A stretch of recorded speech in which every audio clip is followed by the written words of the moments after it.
নমস্কার বন্ধুরা, শ্রাবণী রান্নাঘরে আপনাদের সবাইকে স্বাগত জানিয়ে আমি আবারও একটা রান্নার ভিডিও নিয়ে আপনাদের সামনে চলে এসেছি। আজকের আমি আপনাদের মোচা দিয়ে একটা অসাধারণ রেসিপি বানিয়ে দেখাবো। আশা করি আপনাদের ভালো লাগবে। তার জন্য কিন্তু আমার পুরো ভিডিওটা আপনাদের দেখতে হবে। আর দেখা শুরু করার আগে একটা লাইক দেবেন, সুন্দর একটা কমেন্ট করবেন আর শেয়ার করতে কিন্তু ভুলবেন না। তাহলে চলুন আজকের আমি এই মোচা দিয়ে কি বানাই সেটা আপনারা একবার দেখে নিন। রান্নাটা করার জন্য প্রথমে আমি এখানে দেখুন গ্যাসটা অন করে একটা কড়া বসিয়ে দিয়েছি আর কড়ার মধ্যে দিয়েছি আমি বেশ কিছুটা জল। এবারে দেখুন জলটা কিন্তু আমার প্রায় গরম হয়ে এসেছে। সেই সময় আমি এর মধ্যে দিয়ে দেব মোচা। এখানে আমি বেশ কিছুটা মোচা এইভাবে কুচি কুচি করে ছাড়িয়ে রেখে দিয়েছি। সেই মোচাটা আমি জলের মধ্যে দিয়ে দিলাম। এবারে আমি এর মধ্যে দিয়ে দেব দেখুন দেব এখানে অল্প সামান্য একটু নুন দেব আর দেব আমি এখানে অল্প একটু হলুদ গুঁড়ো। এই নুন আর হলুদ গুঁড়োটা দিয়ে মোচাটা কিন্তু খুব ভালোভাবে প্রথমে সেদ্ধ করে নিতে হবে। খুব ভালোভাবে মোচাটা কিন্তু আমি সেদ্ধ করে নেব, যাতে মোচার যে একটা কালো কষ আছে সেটা বেরিয়ে যায়।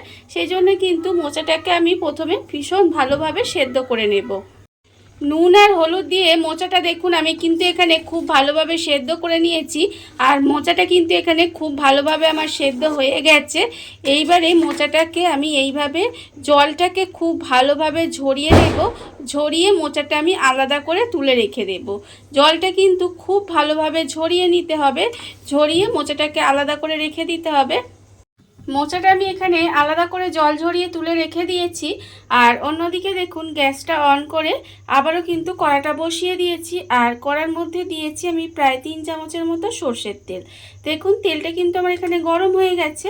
এবারে আমি তেলের মধ্যে দিয়ে দিলাম একটা শুকনো লঙ্কা আর দেবো আমি এখানে অল্প সামান্য একটু গোটা জিরে। শুকনো লঙ্কার গোটা জিরেটা ফোড়ন দিয়েছি। যখন দেখবেন ফোড়নটা ঠিক ভালোভাবে ভাজা হয়ে যাবে তখন আমি এর মধ্যে দিয়ে দেব পেঁয়াজ। এখানে আমি একটা বড় সাইজের পেঁয়াজ এরকম ছোট ছোট করে মানে পাতলা পাতলা করে কুচি করে রেখেছি। সেই পেঁয়াজটা কিন্তু আমি এখানে দিয়ে দিলাম। দিয়ে খুব ভালোভাবে পেঁয়াজটা তেলের মধ্যে একটু ভেজে নেব। পেঁয়াজটা কিন্তু তেলের মধ্যে দিয়ে খুব ভালোভাবে একটু ভেজে নিতে হবে। পেঁয়াজটা আমার এখানে দেখুন ভাজা হয়ে গেছে। যখন দেখবেন পেঁয়াজটা এরকমভাবে ঠিক ভাজা হয়ে গেছে তখন আমি এর মধ্যে দিয়ে দেব 3 কোয়া রসুন। এখানে আমি গোটা 3 কোয়া রসুন এর মধ্যে দিয়ে দিলাম। দিয়ে রসুনটাও কিন্তু তেলের মধ্যে একটু নাড়াচাড়া করে ভেজে নেব। খুব বেশি সময় ধরে কিন্তু রসুনটা ভাজার দরকার নেই। রসুনটা আমি এইভাবে একটু তেলের মধ্যে নেড়ে নিয়েছি। এইবারে আমি এর মধ্যে দিয়ে দেব টমেটো। এখানে দেখুন একটা বড় সাইজের টমেটো এইভাবে লম্বা লম্বা করে কেটে রেখেছি। সেই টমেটোটাও কিন্তু আমি এর মধ্যে দিয়ে দিলাম। টমেটোটা দিয়েও কিন্তু আমি খুব ভালোভাবে একটু নেড়ে চেড়ে রান্না করে নেব। টমেটোটা দিয়েও কিন্তু আমি এখানে 1 মিনিট মতো একটু এইভাবে রান্না করে নিয়েছি। দেখুন এবারে আমি এর মধ্যে দিয়ে দেব মোচা। যে মোচাটা আমি এখানে সেদ্ধ করে জল ঝরিয়ে রেখে দিয়েছিলাম সেই মোচাটা কিন্তু আমি এখানে দিয়ে দিলাম। মোচাটা দিয়েও কিন্তু আমি এইভাবে একটু ভাজা ভাজা মতো করে নেব। মোচাটা দিয়ে কিন্তু আমি 2 থেকে 3 মিনিট মতো এইভাবে একটু রান্না করে নিতে হবে। মোচাটা দিয়ে আমি কিন্তু দেখুন একটু ভাজা ভাজা মতো করে নিয়েছি সমস্ত কিছুর সঙ্গে। যখন দেখবেন বেশ একটু মোচাটা ভাজা ভাজা হয়ে গেছে তখন আমি এর মধ্যে দিয়ে দেব গুঁড়ো মশলা। এখানে আমি রেখেছি আন্দাজ মতো নুন আর রেখেছি 1 চামচ হলুদের গুঁড়ো আর আমি এখানে রেখেছি 1/2 চামচের একটু কম লঙ্কার গুঁড়ো, 1/2 চামচ জিরের গুঁড়ো আর 1 চামচ চিনি। এই সমস্ত কিছু আমি এখানে দিয়ে দিলাম। দিয়ে খুব ভালোভাবে কিন্তু মোচার সঙ্গে মিশিয়ে এইভাবে একটু রান্না হতে দেব। দেখুন এইভাবে খুব ভালোভাবে প্রথমে মিশিয়ে নিতে হবে। মিশিয়ে নিয়ে গ্যাসটা লোতে দিয়ে এইভাবে একটু ঢাকা দিয়ে মোচাটা কিন্তু রান্না করে নেব। মোচাটা আমি এখানে দেখুন ঢাকা দিয়ে 5 মিনিট মতো একটু রান্না হতে দিয়েছিলাম। এর ফলে কিন্তু দেখুন মোচাটা এখানে খুব ভালোভাবে রান্না হয়ে গেছে। এইবারে আমি এটাকে আলাদা করে ঢেলে একটু ঠান্ডা করে নেব। এটা কিন্তু আলাদা করে তুলে একটু ভালোভাবে ঠান্ডা করে নিতে হবে। মোচাটা আমি এখানে দেখুন আলাদা করে তুলে কিন্তু ঠান্ডা করে নিয়েছি, আর এটা কিন্তু ঠান্ডা করে নিতে হবে। এবারে আমি একটা মিক্সিং জার নিয়ে নিয়েছি। মিক্সিং জারের মধ্যে এই সমস্ত কিছু কিন্তু দিয়ে দেব। দেখুন সমস্তটা কিন্তু এই মিক্সির মধ্যে দিয়ে দিতে হবে, দিয়ে খুব ভালোভাবে পেস্ট করে নিতে হবে। আপনারা তো মোচার অনেক রকম রেসিপি খেয়েছেন, এইভাবে একবার মোচাটা বানিয়ে দেখবেন, খেতে কিন্তু অসম্ভব সুন্দর হয়। দেখুন প্রথমে কিন্তু এই সব কিছু দিয়ে খুব ভালোভাবে একটা পেস্ট তৈরি করে নেব।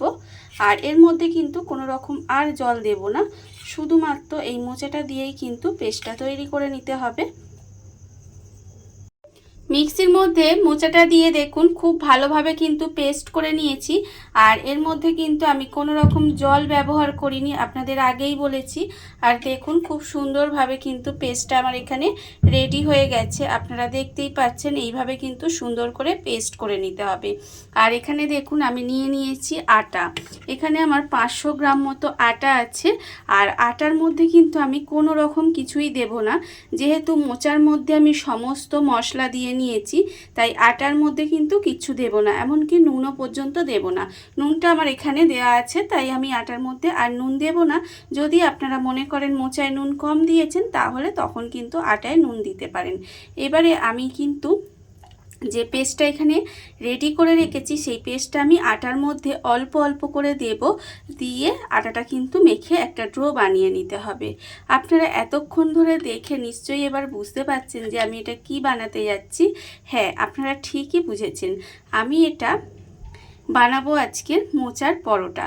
মোচা তো আপনারা অনেক রকমভাবেই খেয়েছেন, একবার এইভাবে বানিয়ে খেয়ে দেখবেন, আশা করি আপনাদের খুবই ভালো লাগবে। আর একঘেয়ে রুটি খেতেও ভালো লাগে না, এইভাবে যদি একবার বাড়িতে বানিয়ে নেওয়া যায়, তাহলে দেখবেন খেতে কিন্তু মন্দ লাগবে না। এবারে আমি একেবারে কিন্তু মোচার পেস্টটা দিয়ে দেব না, অল্প অল্প করে মোচার পেস্ট দেব, আর আটাটা কিন্তু এইভাবে মেখে নেব। আর এর মধ্যে আপনারা চেষ্টা করবেন জল না দেওয়ার, তাহলে কিন্তু খেতে আরও বেশি ভালো লাগবে। তাই এইভাবে অল্প অল্প করে দেবেন, আর আস্তে আস্তে মেখে কিন্তু আটাটা একটা ডো রেডি করে নিতে হবে। অল্প অল্প করে মোচার পেস্টটা দিয়ে দেখুন আমি কিন্তু এখানে আটাটা মেখে নিয়েছি। আর আমি কিন্তু পরোটাটা এখানে আটা দিয়ে করব, আপনারা চাইলে কিন্তু এটা ময়দা দিয়েও করতে পারেন। দেখুন আটাটা কিন্তু খুব ভালোভাবে মেখে নিতে হবে। মাখাটা আমার হয়ে গেছে। দেখুন এটা কিন্তু আমি খুব নরমও করিনি, আবার একদম শক্তও করিনি। এইভাবে কিন্তু আমি ডোটা তৈরি করে নিয়েছি। আর এটা কিন্তু আমি কোনো রকম আর রেস্টে রাখবো না, এটা এইভাবেই আমি কিন্তু লেচিটা কেটে নেব। দেখুন এবারে কিন্তু আমাকে এর থেকে ঠিক পরোটা যেরকম বানাই, সেইভাবে কিন্তু একটু বড় বড় করে লেচিটা কেটে নিতে হবে। এইভাবে আমি একটু বড় বড় করে লেচিগুলো প্রথমে কেটে নেব। লেচিগুলো আমি এখানে সুন্দর করে কেটে নিয়েছি। আর অন্যদিকে দেখুন গ্যাসটা অন করে আমি কিন্তু একটা চাটু বসিয়ে দিয়েছি। চাটুটা যতক্ষণে গরম হচ্ছে, ততক্ষণে আমি একটা লেচি নিয়ে নিয়েছি, আর এর মধ্যে দেব খুব অল্প পরিমাণে একটু আটা। আমি কিন্তু এটা আটা দিয়েই বেলবো। দেখুন অল্প সামান্য আটা দিলাম, দিয়ে এইভাবে কিন্তু গোল করে পরোটাগুলো বেলে নিতে হবে। যেভাবে আমরা পরোটা বানাই সেইভাবেই কিন্তু গোল করে পরোটাগুলো বেলে নেব।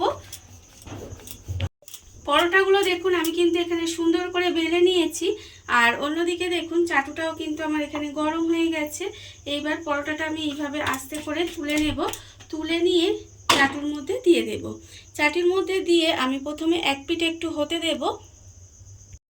পরোটার এক পিঠটা দেখুন এখানে কিন্তু সেঁকা হয়ে গেছে। এইবারে আমি পরোটাকে উল্টে দেব। উল্টে দিয়ে আর এক পিঠটা কিন্তু আমি একটু ভালোভাবে প্রথমে সেঁকে নেব। যখন দেখবেন আর এক পিঠটাও সুন্দরভাবে সেঁকা হয়ে গেছে, তখন কিন্তু পরোটাটা আমি এইভাবে তেল দিয়ে অল্প অল্প তেল দিয়ে ভেজে নেব। আর এখানে কিন্তু আমি পরোটাটা সর্ষের তেলে ভাজছি। আপনারা যদি চান এটা কিন্তু সাদা তেলেও ভাজতে পারেন। দেখুন আমি কিন্তু এখানে অল্প অল্প তেল দিচ্ছি, দিয়ে পরোটাটা সুন্দরভাবে কিন্তু ভেজে নিতে হবে। এইভাবে পরোটাটা কিন্তু উল্টে পাল্টে লাল করে সুন্দর করে ভেজে নেব।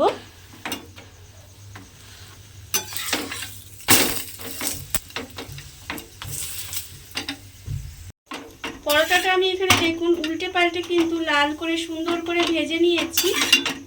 এইবারে আমি পরোটাটা তুলে রেখে দেব। পরোটাটা আমি এখানে তুলে রেখে দিলাম। আর আবারও কিন্তু আর একটা লেচি নিয়ে নেব। লেচি নিয়ে ঠিক একইভাবে এইভাবে প্রথমে বেলে নেব। বেলে নিয়ে একই রকমভাবে কিন্তু পরোটাগুলো ভেজে নেব। আর এইভাবেই কিন্তু আমি সমস্ত পরোটাগুলো ভেজে নেব। ভেজে নিয়ে তারপরে আপনাদের দেখাবো।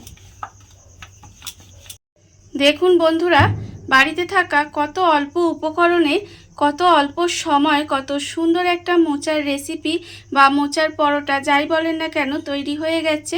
আপনারা দেখতেই পেলেন। আর এটা কিন্তু খেতে অসম্ভব সুন্দর হয়। এইভাবে আপনারাও একবার হলেও বাড়িতে বানিয়ে দেখতে পারেন। আর এই ভিডিওটা যদি আপনাদের ভালো লেগে থাকে, আপনারা যদি ফেসবুক থেকে দেখে থাকেন পেজটি ফলো করে দেওয়ার অনুরোধ রইল। আর যদি ইউটিউব থেকে দেখে থাকেন চ্যানেলটি সাবস্ক্রাইব করে নেওয়ার অনুরোধ রইল।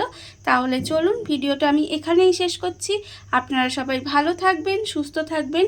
আবারও হাজির হব নতুন কোনো রান্না নিয়ে।